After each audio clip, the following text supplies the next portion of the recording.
Bonjour à tous. Est-ce que vous m'entendez?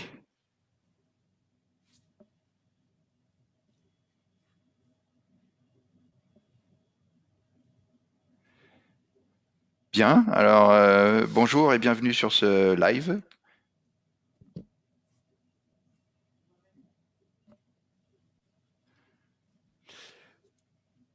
J'espère que vous allez bien et que vous êtes prêts à poser vos questions. Donc, sur ce MOOC, vous êtes 6500 inscrits et nous avons un public très varié, beaucoup de pays représentés, des étudiants, des enseignants, des retraités. C'est très varié et d'ailleurs, on a vu ça sur le forum. Dans les minutes qui vont venir, Vincent va revenir sur quelques questions évoquées sur le forum. Et ensuite, il répondra en direct à vos propres questions retransmises par un étudiant, Alexis, qui est à côté de moi. N'oubliez pas que nous sommes en léger différé, donc vous nous laissez un petit peu de temps pour agréger toutes les questions. Et donc, je laisse tout de suite la parole à Vincent. Bonjour à tous. Le temps de partager mon écran.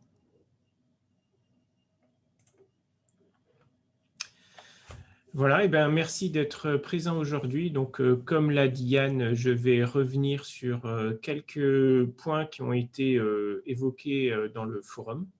Donc, il y en a 3 sur lesquels je vais revenir. Le premier point, ça concerne l'affichage d'une image à niveau de gris. Certains se sont étonnés qu'une image à niveau de gris s'affichait en couleur, alors qu'elle était censée s'afficher à niveau de gris. La raison pour ça, c'est que quand on utilise la fonction imshow qui est dans Matplotlib, par défaut, imshow va utiliser une carte de couleur particulière. Donc, souvenez-vous qu'une image, d'un point de vue informatique dans un ordinateur, en fait, c'est un tableau qui contient uniquement des nombres.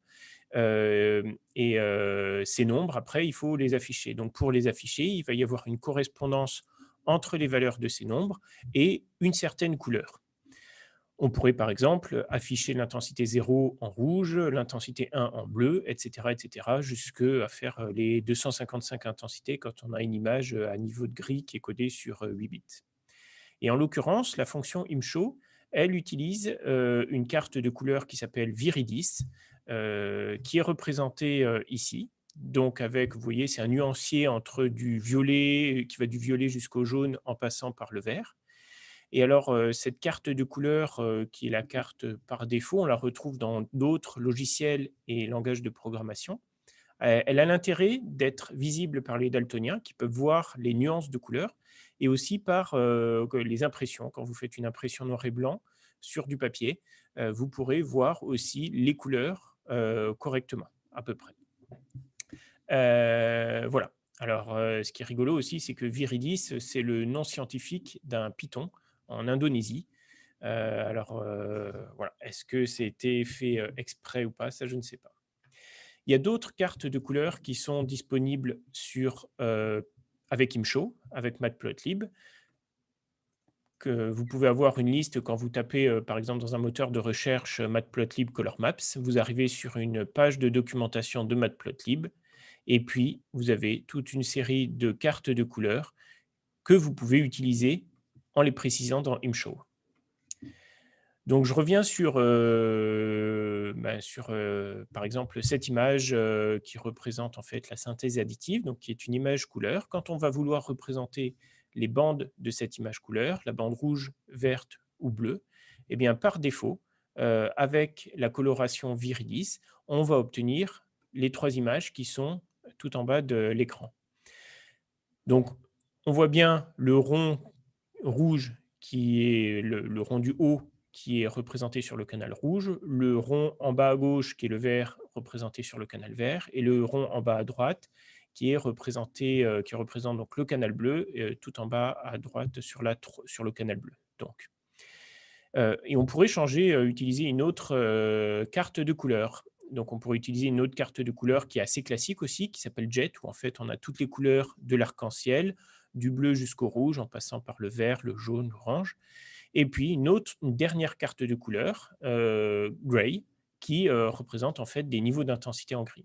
Et donc, vous voyez finalement sur ces 3 représentations, à chaque fois, on a le niveau, l'intensité 0 qui est représenté par une couleur particulière.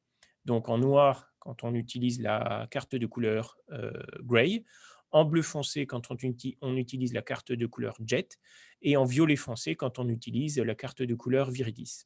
Et puis pareil pour toutes les autres intensités. Donc, sur le côté des figures ici, j'ai mis ce qu'on appelle une color bar. Donc, c'est une instruction color bar en Python qui permet justement d'avoir cette échelle d'intensité et donc d'avoir la correspondance entre les intensités sous forme de nombres et la couleur qui représente ces intensités. Après, libre à vous de choisir l'une ou l'autre des cartes de couleurs, sachant qu'elles peuvent avoir, chacune leurs avantages et inconvénients. En l'occurrence, par exemple, Jet, étant donné qu'on va utiliser un très grand nombre de couleurs pour représenter toujours 255 niveaux, de gris, eh bien, on va pouvoir être beaucoup plus sensible aux petites, nuances de niveau de gris, justement. Voilà, donc ça, c'était la première question sur laquelle on souhaitait revenir, sur l'affichage d'images à niveau de gris, et en particulier des canals d'une image RVB avec ImShow. Donc, si ça vous dérange, vous précisez bien l'option Gray, sinon vous utilisez la carte de couleur par défaut ou une autre carte de couleur. La deuxième chose sur laquelle je voulais revenir, c'était la formule du produit de convolution. Peut-être que certains d'entre vous se sont étonnés en cherchant par ailleurs dans d'autres sources sur la convolution que les formules étaient pas identiques. Alors là, je suis désolé, l'affichage est un peu particulier, je ne sais pas pourquoi. Ma fenêtre est un peu petite et donc l'équation est coupée en deux, c'est pas grave.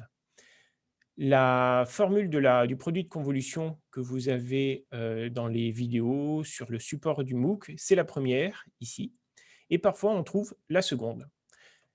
La différence, elle est extrêmement minime. En fait, elle se situe dans les coordonnées qui sont entre parenthèses sur la PSF, donc la Point Spread Function, le noyau de la convolution. Dans le MOOC, on a écrit U-X et V-Y.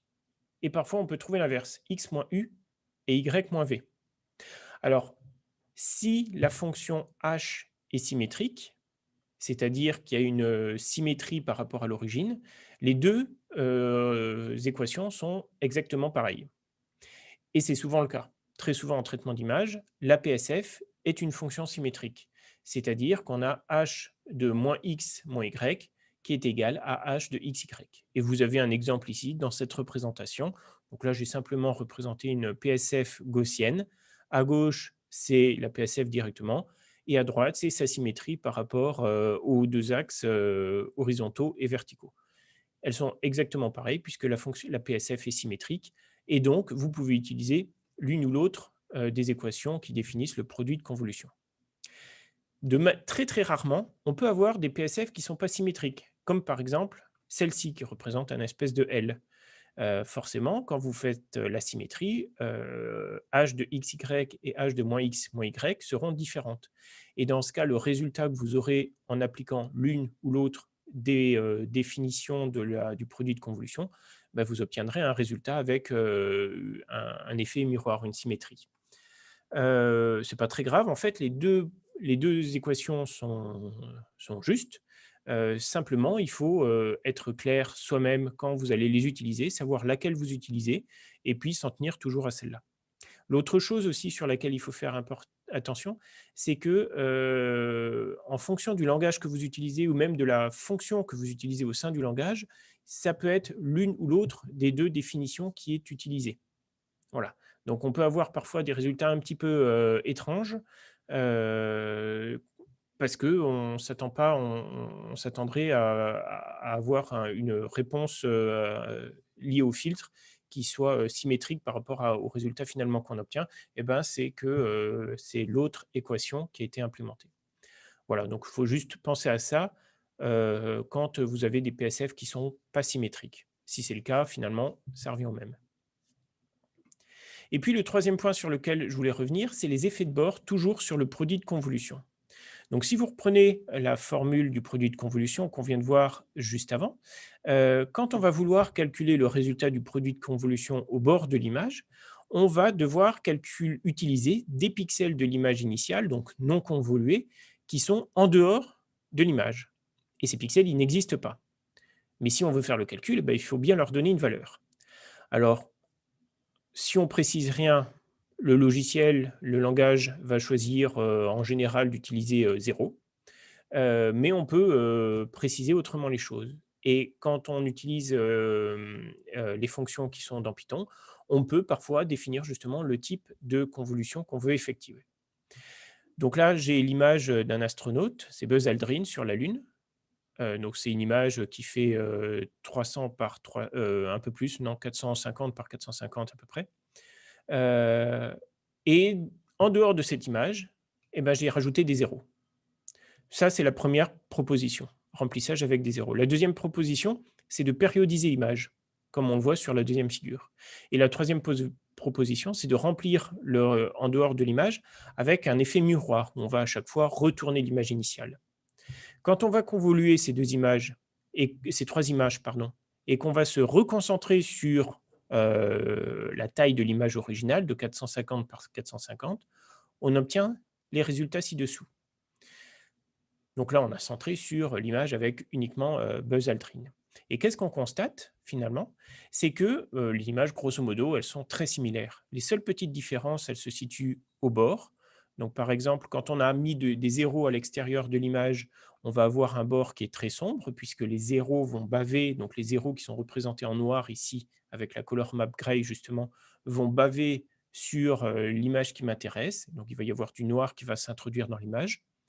Avec une périodisation ou un effet miroir, on aura un peu moins cet effet, mais on va voir aussi des choses différentes. Par exemple, le bas de l'image avec la périodisation est un peu différent du bas de l'image avec l'effet miroir. Il n'y a pas un des choix qui est meilleur qu'un autre. Pourquoi? Parce que, quand on acquiert une image, par exemple en faisant une photo avec un téléphone portable, par exemple, et bien, en dehors de l'image, il y a rien. Il y a rien qui existe et on ne peut pas reproduire ce qui n'a pas été photographié. Donc, que vous mettiez des zéros, que vous considériez qu'il y ait des zéros en dehors de l'image ou une périodisation d'image ou un effet miroir ou n'importe quoi d'autre, dans tous les cas, c'est faux, quelque part, parce que ça ne représente pas la vérité qui existait. Et en fait, finalement, la conclusion à laquelle, que je souhaitais vous partager, c'est que finalement, quand, vous, faites l'acquisition d'une image, parce qu'il peut y avoir des effets de convolution qui arrivent, ensuite, faites attention à ce que les objets d'intérêt, les objets qui vous intéressent, que vous voulez photographier, soient bien dans la partie centrale de l'image et pas sur les bords. Parce que une convolution pourrait, en fonction des hypothèses que vous avez, donner un résultat différent ou pas. Et donc ensuite, si vous faites des traitements ou une analyse de cette image, vous risquez d'obtenir des choses très particulières. Voilà, ça c'était les 3 points sur lesquels je voulais revenir. Maintenant, il y a peut-être des questions dans le forum auxquelles on peut répondre. Alors, oui, n'hésitez pas à poser vos questions sur le forum. Moi, j'en ai une qui vient du forum de FunMook. Et quand on parle d'utilisation de modules Python, c'est toujours un peu difficile, notamment parce que les bibliothèques open source peuvent être très diverses et variées. Et donc, est-ce que tu pourrais nous donner ton expérience sur l'utilisation des modules Scikit-Image, OpenCV ou PIL, par exemple? Est-ce que tu as un avis, des recommandations à faire Alors à nos auditeurs? moi personnellement, j'utilise, Scikit-Image, qui est plus, lié aux aspects traitement d'image. OpenCV, c'est plus de la vision par ordinateur, donc en fonction de ce qu'on souhaite faire, on va utiliser l'une ou l'autre. Alors les fonctions de base comme la convolution ou Fourier, par exemple, on va les retrouver dans les 2 bibliothèques. Après, il y a des fonctions un petit peu plus spécifiques, qu'on va retrouver que dans l'une ou que dans l'autre. Donc là, il faut regarder un peu dans la doc de ces 2 fonctions, de ces 2 librairies pour savoir, laquelle utiliser. À ma connaissance, Pile, la troisième, est un peu moins maintenue, un peu moins mise à jour que les 2 premières. Je ne sais plus. En tout cas, ce qu'il y a, c'est que Scikit-Image, qui est tenu, par des Français, sur Paris, est, constamment mise à jour et toujours, très active. Voilà. Et puis après, OpenCV, c'est une syntaxe. OpenCV, à la base, c'est une librairie qui était pour le C, qui a été transposée pour le Python et qui a parfois une façon de programmer assez proche du C. Donc, un petit peu plus éloigné du Python. Voilà, ça c'est mon avis personnel. Et c'est pour ça que pour mes enseignements, comme je fais du traitement d'image plutôt que de la vision par ordinateur, et puis un peu plus pour ma recherche, j'utilise Scikit-Image. Ok, merci pour ces précisions. Alors, de retour sur la convolution, il y a une question de Dragan sur YouTube qui demande pourquoi il faut convoluer les pixels au bord. En gros, j'imagine que quel est l'intérêt d'essayer de faire un calcul s'il n'y a pas de bonne solution? La question est bien posée, effectivement, c'est une très bonne question. Quand je parlais de ça, je repartais de la formule initiale où le calcul, les valeurs de x, y, les pixels, les coordonnées des x, y, ici ne sont pas définies, hein. On pourrait calculer le résultat pour toute valeur de x et toute valeur de y. Et si on souhaite que le résultat de la convolution, donc l'image J, ait la même taille que l'image I, eh bien, quand on va calculer, par exemple, en x égale 0 et y égale 0, ou on va utiliser, par exemple, on va utiliser, quand on regarde l'équation, on va utiliser des valeurs, heu, alors attendez, je recommence. Je ne vais pas prendre en x et en y égale 0, je vais plutôt prendre en x et y qui sont, tout en bas à droite de l'image. Donc si on a une image de taille n par n, x et y sont de taille valent n et n. Et qu'est-ce qui va se passer ici quand on va faire cette somme et qu'on va considérer U et V qui sont nuls tous les deux? Eh bien, dans H, on va vouloir calculer H de moins n et H de moins n, c'est-à-dire le noyau de convolution pour des pixels en -n. Et ce que je suis en train de dire ici pour la PSF, on peut le dire exactement la même chose pour l'image, parce qu'en fait, convoluer I avec H, c'est la même chose que convoluer H avec I. Donc on pourrait inverser H et I dans la formule, on aurait exactement le même résultat.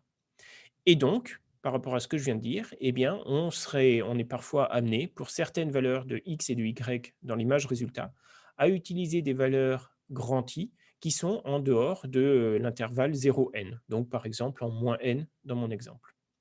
Et ça, effectivement, ça va dépendre de la taille du noyau de convolution. Si le noyau de convolution est tout petit, on va simplement avoir besoin d'utiliser des pixels en dehors de l'image, mais qui sont assez proches des bords. Et plus le noyau de convolution est grand, plus on va devoir aller chercher des pixels loin en dehors de l'image pour effectuer le calcul. Et c'est pour ça que quand on utilise le calcul d'une convolution dans un langage comme Python, très souvent, on a également 3 options dont je n'ai pas parlé ici, qui permettent d'avoir un résultat de taille différente, une image de taille différente. Par défaut, c'est l'option same qui est utilisée. Et l'option same, elle dit finalement au langage de programmation, l'image J doit avoir la même taille que l'image I. Donc, c'est les résultats que je vous ai montrés jusqu'à maintenant. Il y a la fonction valide. La fonction valide, elle va vous retourner une image plus petite que l'image initiale, mais où tous les pixels ne sont pas dépendants des pixels en dehors de l'image I. Donc, si je reprends mon exemple avec l'astronaute, dans ce cas ici, la fonction same, elle donnerait une image un petit peu plus petite. Donc là, on a des images de taille 512 par 512. Tout à l'heure, j'avais dit 450 par 450, je me suis trompé. Donc 512 par 512, eh bien, la fonction same va renvoyer des images de taille un peu moins de 500 par un peu moins de 500 ici, où les pixels, quelle que soit l'hypothèse qu'on a fait en dehors, le résultat sera le même. Et puis en dernière possibilité, il y a un dernier argument qui est une dernière possibilité qui est l'option full, où là on va calculer, ça va vous retourner une image encore plus grosse que l'image initiale, où en fait c'est tous les calculs qui ont été effectués.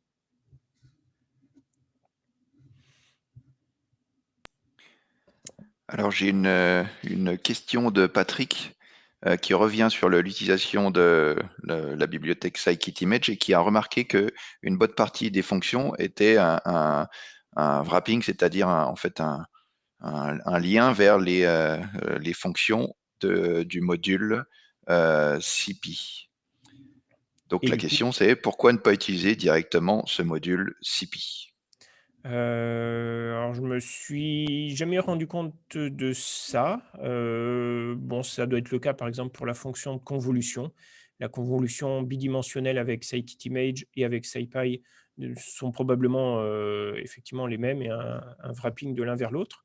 Après, dans scikit-image, il y a plein d'autres fonctions qui n'existent pas dans SciPy. Et puis parfois, ils rajoutent, il y a des petites modifications, il y a des petits ajouts supplémentaires qui, dans certains cas, peuvent être pratiques. Et la question là, en fait, elle se pose aussi entre NumPy et SciPy où pareil, il y a des fonctions qui sont identiques, entre les 2 librairies. Il y en a d'autres qui peuvent avoir le même nom, mais qui ont une petite différence, qui seront peut-être plus faciles à utiliser avec l'une ou l'autre des librairies. Donc, pourquoi ne pas utiliser directement SciPy? Bah, si, vous pouvez utiliser directement SciPy. Il n'y a pas de problème là-dessus.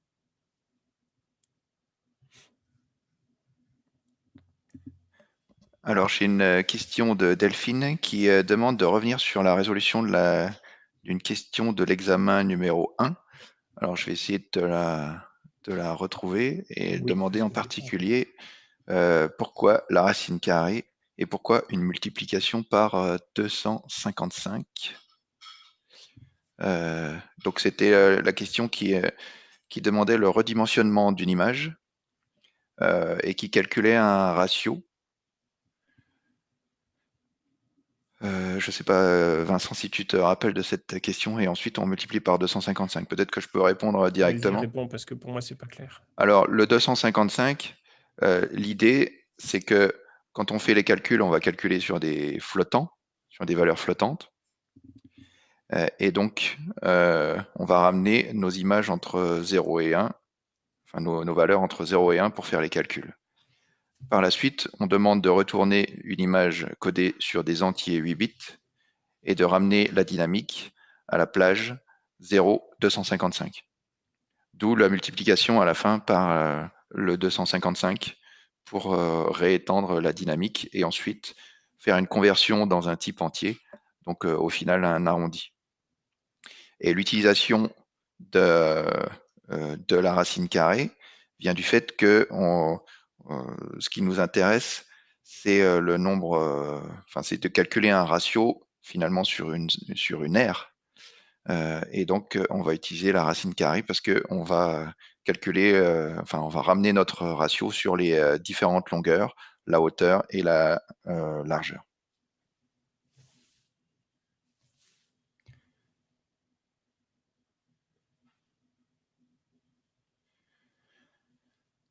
Voilà. Alors sur les questions, peut-être que bon, je vois plus trop de. Alors je vois une nouvelle question là. Le Laplacien de Gaussien, quand on a créé une matrice avec MeshGrid, l'expression devient bien I étoile étoile carré plus J étoile étoile carré. Exact. Donc sur le forum, vous pourrez trouver, je crois que j'ai mis une petite explication et une démonstration de l'utilisation de cette fonction MeshGrid. Elle est particulièrement utile quand on veut calculer des résultats et faire des fonctions à plusieurs variables. Ça permet de vectoriser, c'est-à-dire de transformer des opérations simples et de les appliquer sur des vecteurs directement. Alors Vincent, j'ai une nouvelle question de BSM. Pouvez-vous détailler une image avec 4 canaux, dont un est la transparence? À quoi sert l'ajout du canal numéro 4, donc la transparence, et qu'est-ce qu'il apporte dans des applications réelles? Alors là, donc effectivement, ça c'est, pour des problématiques purement informatiques, et notamment d'affichage d'images sur une page web. Hem Parfois, on a besoin que, une image soit transparente parce que quand on crée une page web, on va vouloir avoir, par exemple, un logo qui va se superposer sur, une photographie, et donc ce logo, il y a des plages de couleurs, il y a du rouge, du vert, du bleu, du jaune, du marron et cetera, et puis il y a des endroits où il ne doit pas y avoir de couleurs. Mais informatiquement, tous les fichiers, d'images contiennent des images qui sont rectangulaires, de forme rectangulaire. On n'a pas d'autre chose. Donc si l'image en elle-même a une forme de patate, par exemple, eh bien, il y a des pixels qui doivent être transparents, qui ne doivent pas être traités. Donc informatiquement, la solution qui a été proposée par les ingénieurs, web, par exemple, a été de rajouter un quatrième canal qui va coder la transparence. Et donc, d'un point de vue informatique, voilà, on est capable d'avoir des images en couleur avec en plus une transparence. Alors, si vous affichez ces images couleurs sur un fond complètement blanc, la transparence, vous ne la verrez pas. Par contre, si vous affichez cette image couleur sur un fond, qui a des couleurs différentes, et ben, vous verrez apparaître, cette transparence. Et cette transparence, elle est codée entre 0 et 255 comme les autres canaux. Donc 255, c'est pas de transparence, 0, c'est complètement transparent et 128, c'est à moitié transparent. Voilà. Après, on pourrait même, est-ce que ça apporte les applications réelles? C'est uniquement, les applications, informatiques, pour l'affichage d'images sur un écran d'ordinateur, par exemple. En science, on n'utilise pas ce canal-là. Par contre, en science, on va pouvoir, on a parfois des images, comme vous l'avez vu, un petit peu dans ce MOOC, des images à 4 canaux, voire 5, voire 6, voire 7, voire, plusieurs milliers. Et donc là, on n'est plus du tout en train de parler de couleur, on est plutôt en train de parler de longueur d'onde. Chaque canal correspond à une longueur d'onde particulière. Et par exemple, en astronomie ou même en télédétection, c'est-à-dire en observation de la Terre depuis, un avion ou depuis un satellite, on va utiliser des images qu'on appelle hyperspectrales ou multispectrales, qui contiennent un grand nombre de canaux, une dizaine, une centaine, voire quelques milliers, et qui, vont être en fait, chaque canal va être une image à niveau de grille, à une longueur d'onde bien précise.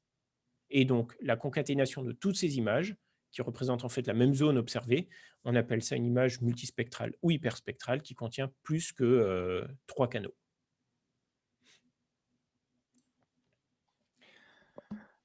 Ok, alors j'ai une question de Dragan.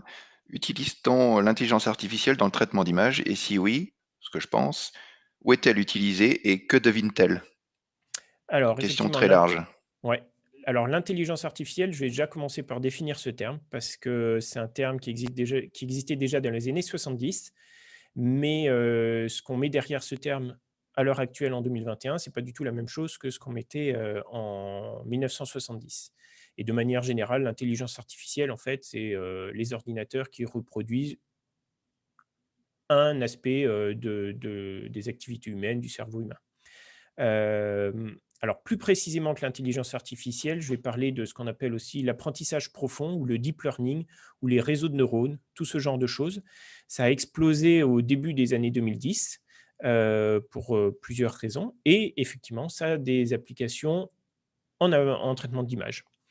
Et donc par exemple, en traitement d'image, certaines applications, ça peut être, vous allez sur un moteur de recherche, vous tapez des mots, particuliers, voilà, vous voulez une image avec, un homme qui fait de la voile, sur un lac, et vous allez obtenir, le moteur de recherche va vous renvoyer des images avec, des personnes, des hommes qui font, de la voile sur un lac.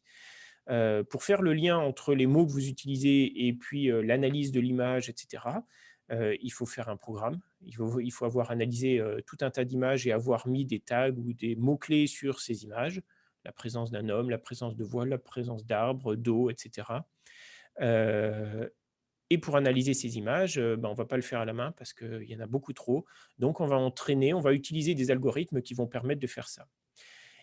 Et jusque dans les années 2010, on n'arrivait pas trop bien à faire, ce type d'algorithme, ça marchait moyen et depuis justement, les années 2010, on a réussi avec justement les réseaux de neurones à faire des algorithmes qui fonctionnent vraiment très, très bien. Alors un réseau de neurones, en fait, ça a c'est inspiré assez lointain du fonctionnement des neurones humains, ceux qu'on a dans le cerveau. Et la particularité par rapport aux algorithmes un petit peu classiques, c'est qu'il y a une période d'entraînement et une grande période d'entraînement. C'est-à-dire qu'il va falloir fournir à l'algorithme d'abord tout un tas d'images qui ont déjà été labellisées, c'est-à-dire sur lesquelles on a déjà donné la solution. Donc, par exemple, les mots-clés homme, paysage, etc. Il faut avoir donné une grande base de données à cet algorithme qui va apprendre lui-même. En fait, pour apprendre, ce qu'il va faire, c'est que cet algorithme, il a plein de paramètres à régler et il va régler lui-même les paramètres pour que, heu, quand on lui donne une image de la base de données, il retrouve les mots associés à cette image. Et une fois que, il a fait l'apprentissage sur toute la base de données qu'on lui a donnée, eh ben, on lui laisse vivre sa vie et c'est lui tout seul comme un grand qui va indexer, labelliser, des nouvelles images qu'il n'a jamais vues avant et qu'aucun humain, n'a labellisées. Donc ça, c'est un exemple particulier. Un autre exemple, c'est par exemple pour les véhicules autonomes, pour pouvoir, distinguer, un piéton, d'une photographie d'un humain sur une affiche publicitaire, pour pouvoir lire les panneaux, pour pouvoir identifier, si, il y a des véhicules, pardon, qui vont traverser la route ou ce genre de choses. Donc là aussi, on a besoin, de réseaux de neurones. Voilà et puis, après en sciences, également, j'ai des collègues qui utilisent les réseaux de neurones pour caractériser les galaxies, pour détecter des cancers sur des images médicales. Également dans l'industrie, il y a du voilà, on l'utilise, de plus en plus parce que c'est quelque chose qui fonctionne très bien. On a même tendance un peu trop à l'utiliser parce que c'est vraiment la mode. Voilà, et ça, ça demande des techniques, très, très poussées, en statistique notamment, en optimisation mathématique et en tout cas, c'était pas l'objet, du MOOC, que vous suivez actuellement. Très bien, merci Vincent. Donc là, on n'a plus trop des questions. Donc ce que je vous propose, j'ai prévu moi-même une petite présentation pour essayer d'ouvrir vos réflexions euh, sur des techniques de traitement d'image. Donc Vincent, je pense qu'il faut que tu arrêtes ta présentation pour que je puisse partager mon écran. Voilà. Voilà, merci. Et donc, vous avez appris dans les premières semaines du MOOC à rajouter du flou ou à détecter des contours. Un des problèmes, c'est qu'habituellement, quand on cherche quand on fait de la photo, ce serait plutôt l'inverse. On essaye d'enlever du flou parce qu'on a un petit peu raté sa photo. Et donc, je vais vous montrer une technique relativement simple qui permet d'augmenter l'impression de netteté dans les images. Donc, si on veut augmenter l'impression de netteté, il faut se poser la question, qu'est-ce que c'est qu'un contour et comment est-ce que la netteté est perçue? Donc finalement, la netteté, c'est la perception d'une transition plus ou moins rapide d'un niveau de gris à un autre. Donc c'est ce qu'on voit ici avec cette image en niveau de gris et ce profil d'intensité. Quand on aura une transition rapide, on aura l'impression de netteté. Et si on a une transition lente, on aura l'impression de flou. C'est un chercheur, Ernst Mach, qui a mis en évidence un principe de la perception visuelle des intensités. Lorsque j'affiche une rampe de niveau de gris, donc suivant ce profil, finalement, je perçois une amplification des variations au niveau des changements d'intensité. Donc ici, j'ai l'impression d'avoir une zone un peu plus sombre et ici, une zone un peu plus claire. Donc j'ai une sorte de saturation qui provient en fait de la manière dont sont codées les informations au niveau de la rétine et transmises sur le nerf optique. Donc l'idée de l'augmentation de la netteté, c'est de s'appuyer sur ce principe. Ici, on voit le profil qui est perçu réellement par le cerveau. C'est de s'appuyer sur cette information pour essayer de la renforcer. Donc finalement, je vais essayer de faire un détecteur de contours et puis d'améliorer mon image en ajoutant, ou ici plutôt en soustrayant l'information du Laplacien à l'image d'origine. Donc je vais détailler maintenant les étapes. Donc si je prends mon profil et que je calcule la dérivée première, c'est-à-dire la pente, j'obtiens mon gradient, qui est affiché ici en rouge pointillé. Si je fais la dérivée seconde, je vais obtenir, donc toujours sur ce profil théorique, des pics aux zones de changement de variation. Et donc, si je soustrais la partie du Laplacien avec un coefficient alpha, ici, à choisir plus ou moins empiriquement, eh bien, je vais retrouver le profil qui est perçu par l'œil humain, et donc je vais pouvoir l'amplifier pour renforcer cette impression de netteté. Et donc c'est ce qu'on peut observer sur cette image de cellules biologiques. Voici le résultat donc, de mon image à laquelle j'ai soustrait une partie du Laplacien. Et donc on voit que les grains à l'intérieur des cellules ressortent mieux.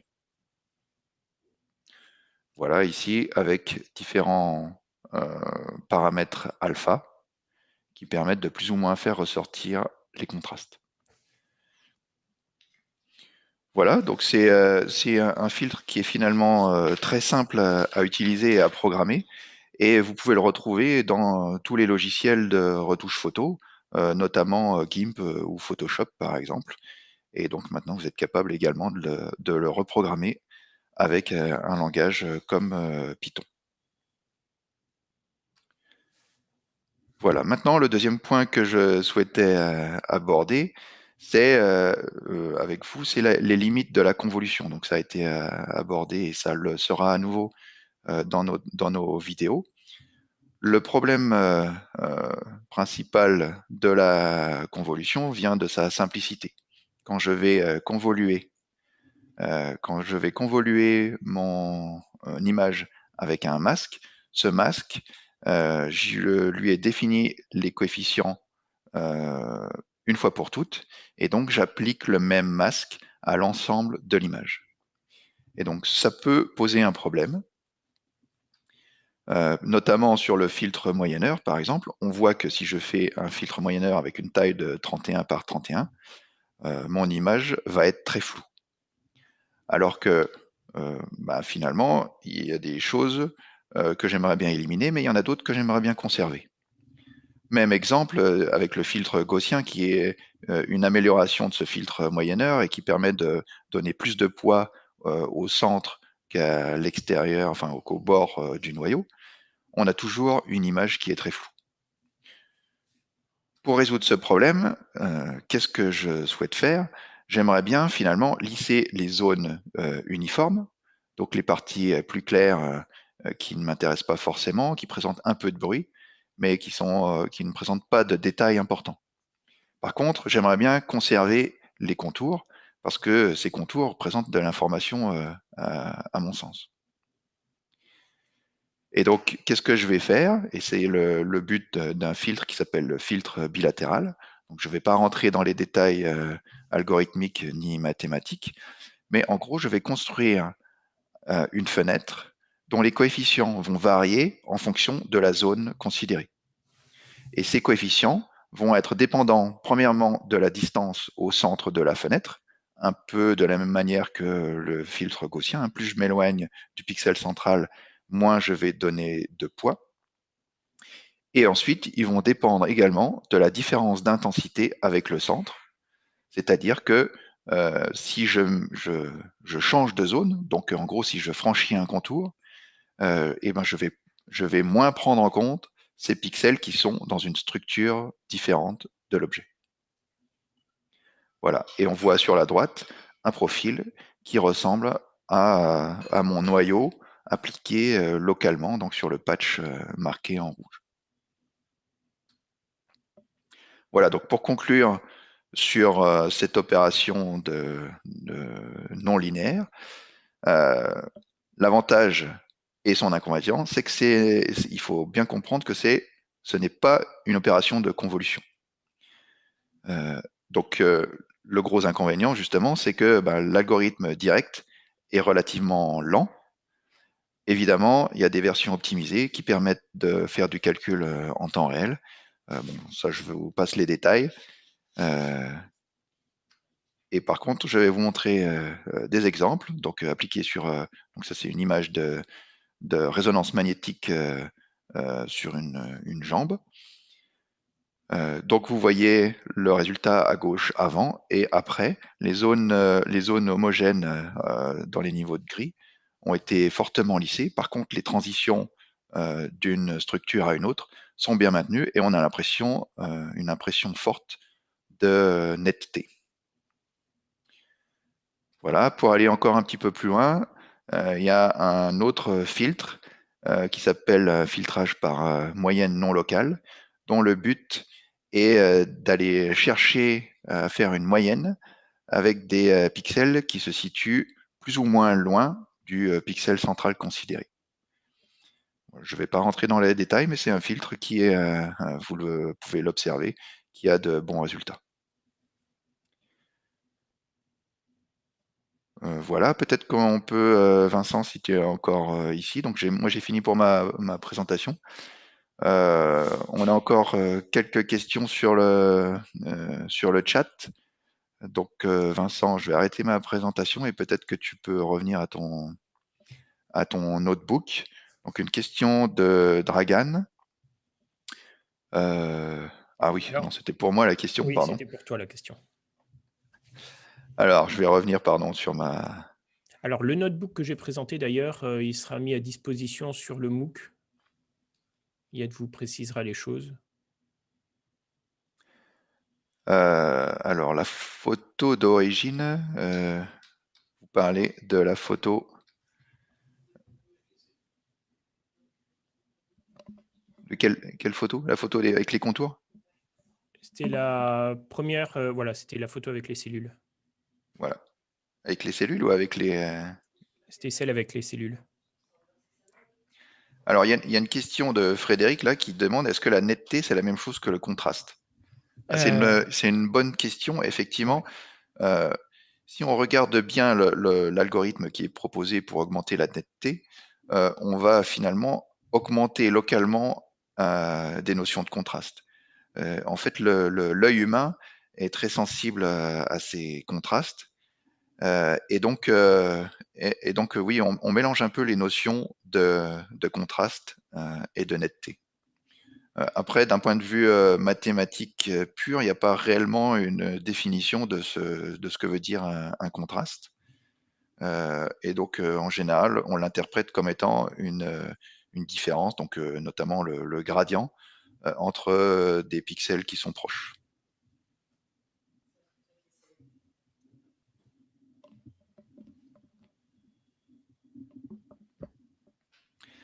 Alors, on va revenir sur l'image avec les cellules.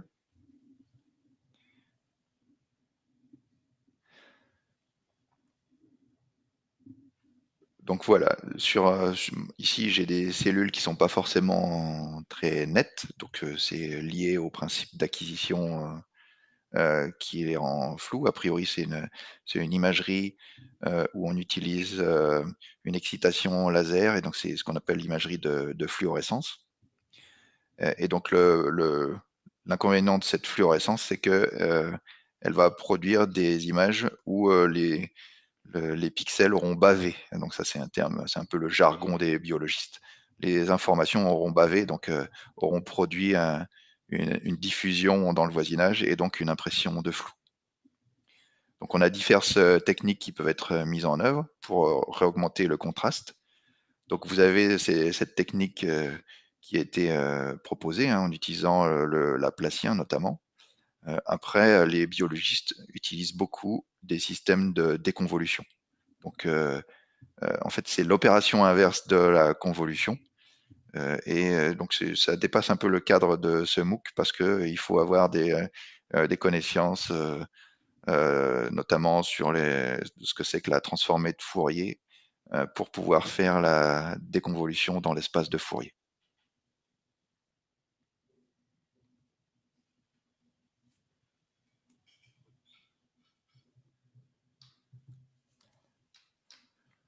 Voilà, donc je n'aperçois plus de questions. Écoutez, ce que je peux vous proposer, c'est de conclure. Donc, pour revenir sur le MOOC, on a un grand nombre d'inscrits, hein, je vous ai dit tout à l'heure, 6500 personnes inscrites. On a plus de 1500 personnes différentes qui ont fait des exercices et les examens. Donc, c'est pour nous une réussite. J'en profite pour remercier Karine à la technique. Et donc, Karine, c'est la petite voix de Naël dans les vidéos. Alexis qui fait la synthèse des questions. Évidemment, Vincent pour le duplex entre Strasbourg et Saint-Étienne. Et puis, il faut également penser à toutes les équipes qui sont pas là avec nous, mais qui ont œuvré à ce MOOC. Les équipes de la direction générale de l'IMT, Christophe. Et puis, les gens qui nous ont aidés à faire les vidéos, Julien et Olivier pour la conception des serveurs de calcul des examens qui était sur le pont, notamment avec l'incendie d'OVH. Ça a été un peu compliqué pour lui. Et merci à vous tous de votre présence et de votre participation. Alors peut-être une autre question concernant Lightroom. Donc quand on a des paramètres à régler pour améliorer la netteté, effectivement, on a le gain. Donc le gain, c'est équivalent à notre alpha. On a le rayon. Le rayon, c'est en fait c'est la portée de notre détecteur de contour. Ensuite, je connais pas en détail tout ce qui est utilisé dans Lightroom, mais après, c'est des détails de mise en œuvre qui permettent de pas trop saturer les contours quand on fait une augmentation de la netteté. Alors, donc pour conclure, la semaine prochaine, on va. Alors, je vais essayer de retrouver ce qu'on va faire la semaine prochaine. Normalement, on va parler de filtrage. On va parler. Donc, on a parlé de fréquence pour cette semaine 2. La semaine prochaine, on va parler d'histogramme, de rehaussement d'histogramme, donc notamment l'étirement, et d'une amélioration de cet étirement qui est une opération d'égalisation d'histogramme. Et ensuite, une fois qu'on aura vu les histogrammes, en semaine 4, on verra ce que c'est que du bruit dans une image.